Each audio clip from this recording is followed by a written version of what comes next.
Hello everyone, hope you're doing well. Today it is time to have a look at a new devblog for update 1.95 in the form of the SAV 20.12.48. Now on the channel we've already had a look at this vehicle because the pre-order of it was actually up last Friday, but the reason why we're having a look at it again is because some of the aspects of it have actually changed. If you go to the store page and actually have a look at the writing has also changed a little bit. So you can see it says it was also able to use SAP shells and equipped with 3 smoke grenade launchers, where if you go to the video that I made, you can see that doesn't exist there. So they've added that little bit in, and also they've changed the reload.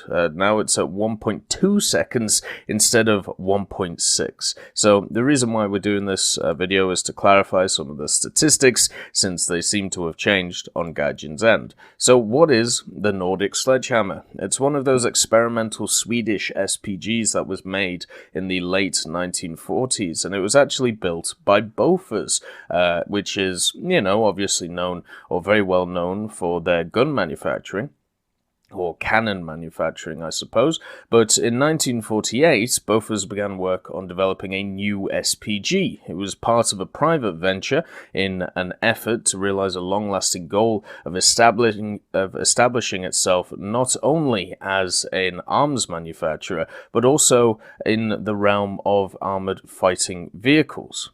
So to do so, the Bofors Corporation came up with this new SPG. It had the 120mm cannon, and the design was heavily inspired by the guns used on destroyer vessels, along with a highly effective auto-loading mechanism.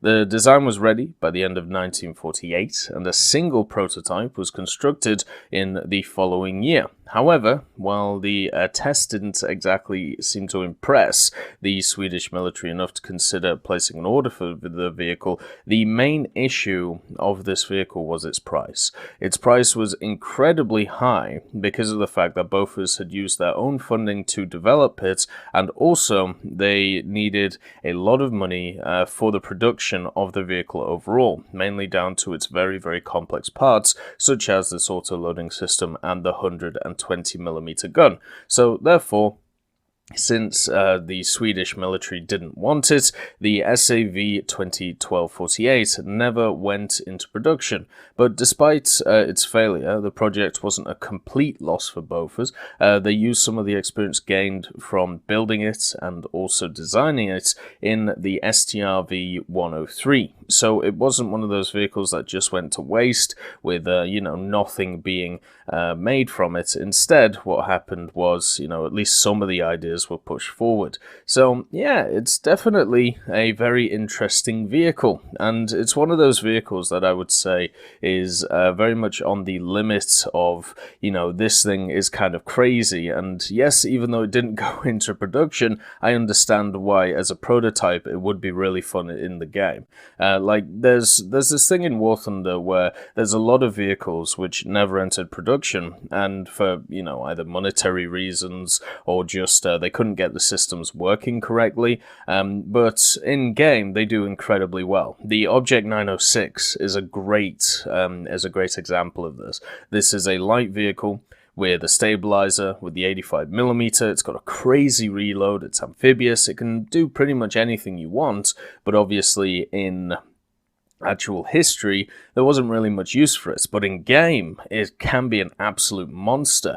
And the SAV, in my opinion, can definitely be that, especially now that we know that for the first 6 rounds of each magazine, which is the bit which is loaded into the autoloader, that it has a reload of 1.2 seconds, and on top of that it isn't just firing HE, it's also firing SAP, semi-armor piercing. So we have this machine which is not just going to be firing HE at stuff like the Chiha shotgun. Instead, it's going to be able to put holes upon holes into, a lot of its enemies. The only problem that we may have with it is penetration now. Obviously, muzzle velocity isn't going to be incredibly high, but with a 1.2 second reload, it's going to be really easy to be able to, if you miss, with the muzzle velocity being quite bit low, then you can easily reassess the shot and fire next. One of the things that is always key from machines like the Object 906 and the Lorraine 40T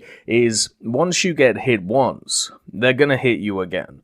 And they're going to hit you again very quickly. So once you're hit by one of those vehicles, you're normally dead because you're not able to react quick enough with your vehicle. With this, they've taken that idea to Bizarro land, basically showing that, 1.2 second reload. So once you get hit by it, there's no real coming back from it unless you can reposition a little bit better. It doesn't have a turret, and its horizontal traverse on the gun isn't very good, and also it's open-topped, meaning that, you should get strafed out quite hard by a lot of aircraft in the area. So this might be one of those vehicles that's really good for, it's really good for the first 5 or 10 minutes of a battle, but after that it may struggle a little bit, but by then you'd hope that you've, established yourself on the battlefield with a few kills with that really, really good reload. The other thing is there is a little schematic here, or I suppose a cross-sectional diagram of it, so you can see how the auto-loading mechanism works, or the magazine clip works. So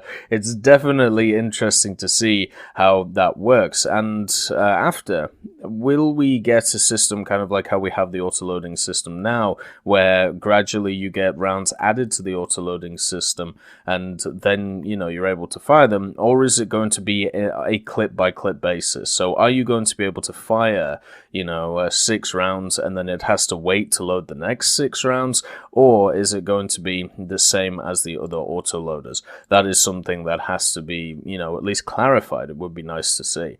The other thing as well is this machine only has 30 millimeters of armor plating at best on the front. So we're not talking about a vehicle which is heavily armored. It's just something which is going to be able to stop certain machine guns, but if we're talking about autocannons or anything like that, the autocannon should really eat it alive along with everything else. This is a rank 2 vehicle, so you're probably going against stuff which should easily be able to pen you. Yes, you'll get some or the odd shots which won't go through you because it'll ricochet off that quite nicely angled frontal armor, but it's not something you can rely on. Think about like the SU-122. The SU-122 has much more armor than this machine, but at the same time it doesn't really bounce a lot, so you've got to rely on other factors. And there are some nice other factors to actually rely on.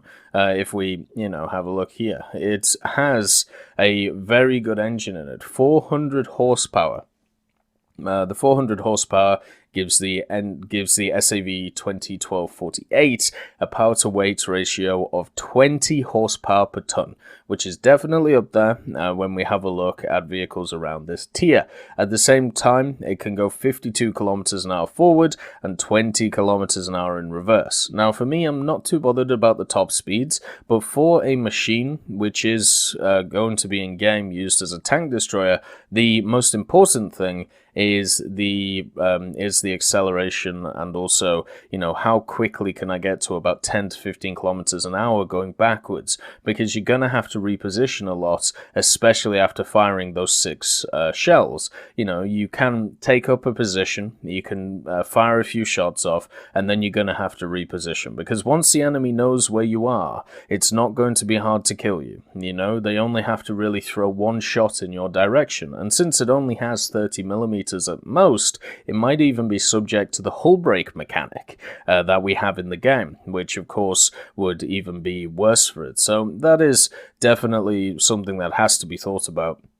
For me, personally, I think the fact that it has these smoke grenades on the side that you can see, I believe it only has 3, that will mean that you'll be able to reposition at least once when it comes to having cover, but at the end of the day, you're going to have to be quite mobile in this thing, especially if you want to dodge stuff like aircraft, and also, cover the whole battle. The major issue a lot of vehicles have which don't have turrets is positioning, because there are a lot of positions that that you can't take up in the game or you can't angle against because of the fact that you don't have a turret. So therefore, positioning is incredibly key in these machines, and understanding of maps is also incredibly key. So if you've got both of those nailed down, you know, you could probably have a lot of fun in this thing. But at the same time, it also means that, you know, you're going to have to use your mobility a lot moving around the place. And at least when I look at this vehicle, and I look at stuff like the STRV, which is of course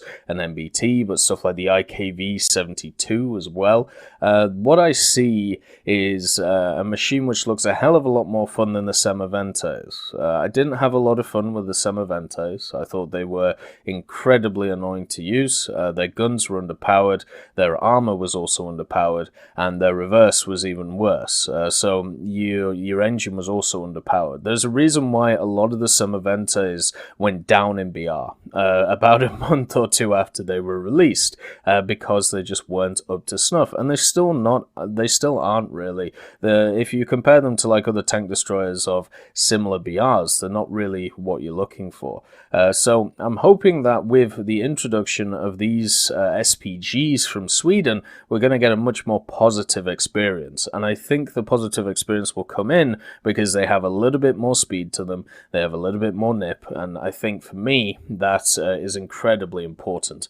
So now we have, of course, the pack itself. The pack is $20, and it will set you back, as I said, $20, 7 days of premium, 1,000 GE. So the vehicle itself is around about $10 if you take away both of the ideas from it. So you also get this nice little decal of Sleipnir and the title Sleipnir. It is kind of nice that a bunch of people actually reached out in the comments to talk about Sleipnir and its story. It seems like Loki was not the one doing the dicking, but was actually the one who got dicked. So yes, he actually gave birth to Sleipnir, which just makes the whole story even more confusing. Something tells me I need to have a look into more mythology when it comes to around the area, because it just sounds fascinating. I wonder if Loki is as bad as Zeus when it comes up to, let's just call it spreading his seed. So the SAV 2012 pack, as I said, you get the vehicle, you get all the nice little interesting things for it, and once again, you do get the 3 respawns in arcade and realistic. I suppose thinking about it, since the aviation tree is going to be out at the same time as the ground vehicles, or at least the pre-purchase or pre-order ground vehicles, I'm hoping that in the you'll be able to test out some of the ground attackers for the for ground realistic and for the Swedish aviation stuff, meaning that it should be at least a good reason to play it. You know, you can maybe hopefully test out some of them if they are available, but if not, you know, you still have 3 respawns, so you can just run around in the thing and have a bit of fun, get your crew skills up, and just like the Pyramirski and also the J29, even if you purchase them after, you know, the updates, you still should get access to the tech trees which are available. The only reason to really buy this machine now is if you're interested in these 2 things, because these will disappear after updates 1.95, or, you know, you want these 2 things as well. But if we just do a quick comparison here, having a look at the store page and the vehicles, we can have a look at the J29, if it's available. There we go, the good old Saab J29. Very, very fun vehicle. I'm actually going to do a video on it soon. But as you can see, you know, you don't get the pre-order bonuses, the 2,000. You only get the 2,000 GE in the 15 days account. But at the same time, if you still purchase it now, you still get access to the Swedish aviation stuff. So yeah, they should actually say on here that still happens. Otherwise, people may get the kind of wrong idea that it isn't available to you. But yeah, so if you want to purchase it now and have a bit of fun in update 1.95, please do so to get these 2 pre-order things. But at the same time, don't feel rushed. You know, we don't know when the Swedish ground is coming out. If we were going to go on history, it would come out at the end of next year. But then again, you know, we've already seen 3 vehicles, and and the STRV one, I mean, that could easily morph into 4 vehicles very, very quickly. So I would be, I would just be cautious when buying something like this. I would rather, first of all, just wait for a dev server, just so we can test it and show, how it is, and then, obviously make a confirmed or, an intelligent purchase and see if you want a machine like this. I'm always a little bit skeptical about tank destroyers in the game, but for me, this one is looking very promising. I hope you all have a wonderful day, and I'll see you next time. I'd just like to thank Ambrosius McClellan, B. Young, Blackie, Daniel Stanton, Jay Wilt, John Ryman, Joseph Anders, Martinez, Moxie, Super Cacti, Uyins Terry, Elove Goat, and Seductive Trashcan for supporting the channel.